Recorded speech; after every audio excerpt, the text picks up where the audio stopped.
Families have a lot going on. Let Ollie help manage the mental load with new cognitive help supplements for everyone 4 and up, like delicious Lolly Focus Pops or Lolly Mellow Pops for kids. And for parents, try 3 new Brainy Chews to help you focus, chill out, or get energized. Find these cognitive health buddies for the whole fam at ollie.com. That's OLLY.com. These statements have not been evaluated by the Food and Drug Administration. This product is not intended to diagnose, treat, cure, or prevent any disease. At Evernorth Health Services, we believe costs shouldn't get in the way of life-changing care, and we're doing everything in our power to make it possible. Behavioral health solutions that also keep your projections at their best? It's possible. Pharmacy benefits that benefit your bottom line? It's possible. Complex specialty care that cares about your ROI? It's possible. Because we're already doing it. All while saving businesses billions. That's Wonder made possible.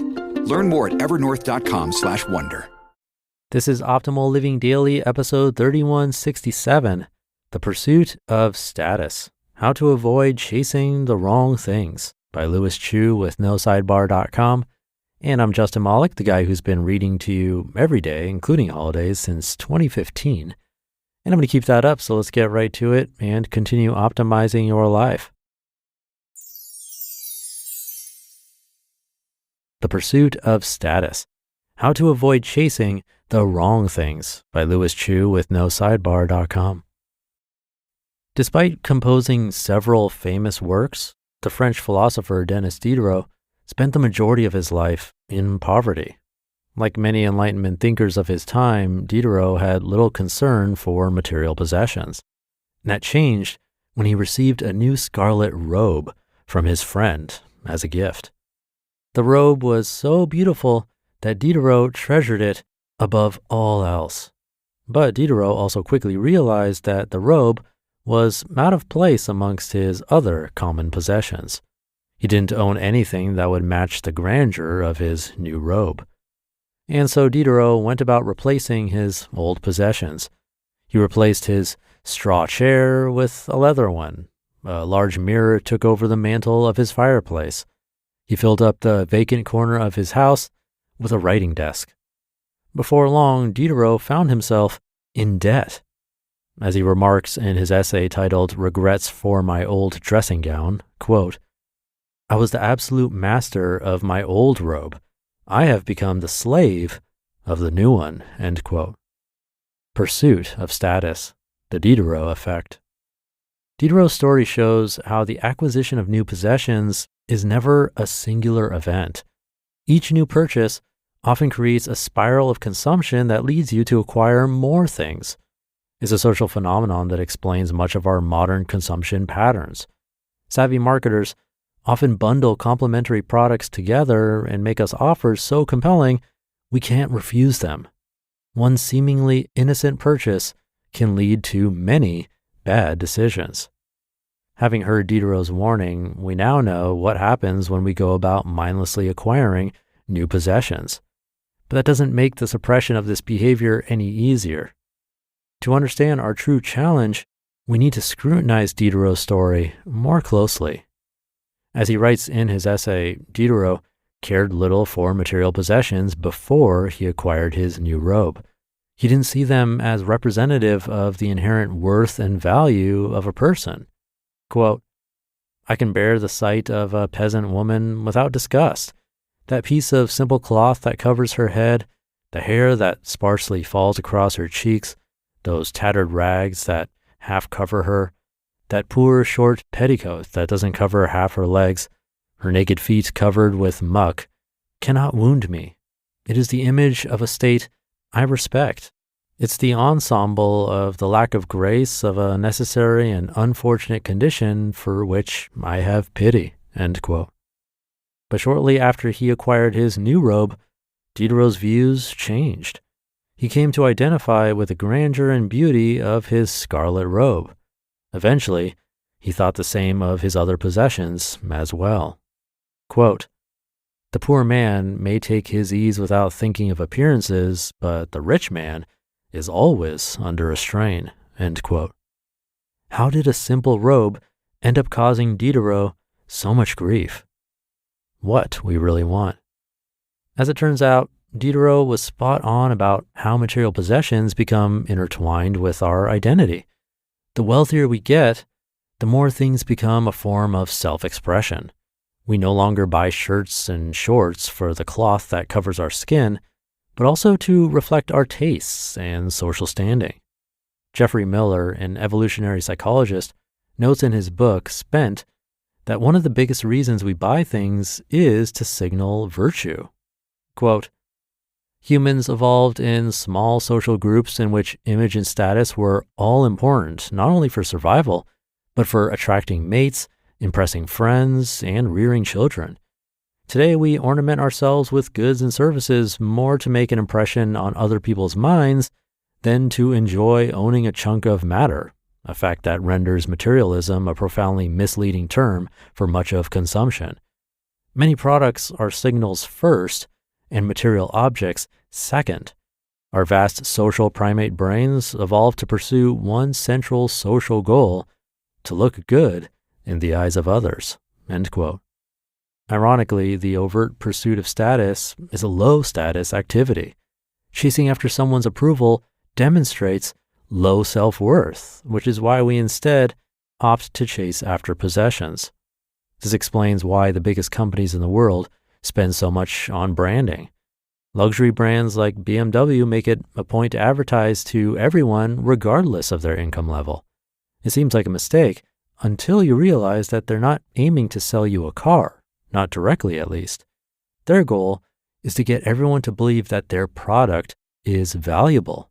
The money comes in when people buy their products in a bid to signal their status. The pursuit of status.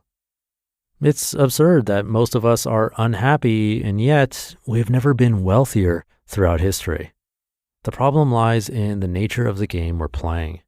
Status is hierarchical by definition, since there can only be one top dog at any time. That makes the pursuit of status an essentially zero-sum game where your gain is my loss. We can never have enough if we need to have more than our neighbor. You can never really win because the game doesn't end. All you can do is maintain your position at the top. What do we do then? Your first instinct may be to declare that you're never going to chase status again. Yet that's unlikely to work out. Status was vital to our ancestors because it determined who got first choice of meat and mate. We were willing to give those who were more important to the group more privileges. While we don't need the protection of a tribe today, status still serves largely the same purpose. We haven't really evolved much at all. There are other ways to play this game, though. Even if we're biologically primed to chase status, it doesn't mean that we need to acquire more possessions. A bigger and better house may force us to spend half of our lives working. The same goes for luxury cars, accessories, and jewelry, although to varying degrees. These items are costly in terms of both time and money, yet have little intrinsic value. Why not pursue activities that are a form of signal, but also have inherent value as well? For instance, work out at the gym. A big reason why people go to the gym is so they can tell others about it. But working out also provides the inherently valuable benefit of being healthy. Or speaking or debating publicly.